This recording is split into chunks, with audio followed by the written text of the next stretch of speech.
Cindy Kiro, proud to be Māori.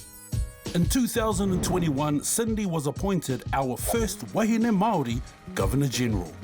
When I meet all Māori, ngā tangata, ngā wāhine, and when I meet all peoples, actually they're incredibly proud of the fact that they have a Māori woman who is Governor-General. It is something that's right for this time and place. Cindy was also part of Te Rōpū Manutaki in the 1970s, mentored by some of our great rangatira.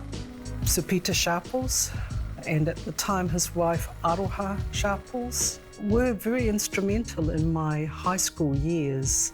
I joined their group, Te Rōpū Manutaki. I also had Dame June Mariu as my teacher. I was in the first ever Māori language class that was run in a high school in New Zealand.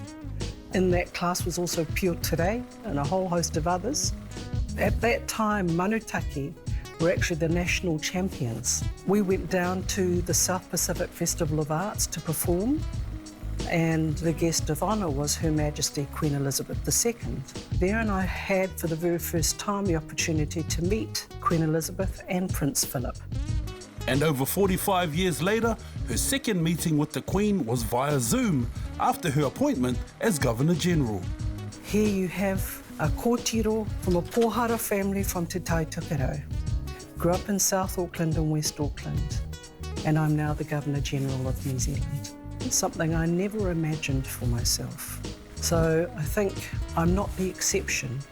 Kia koutou ngā rangatahi, that actually you will be the leaders we need for tomorrow. So kia kaha, kia kaha, kia kaha koutou. Cindy Kiro, proud to be Māori.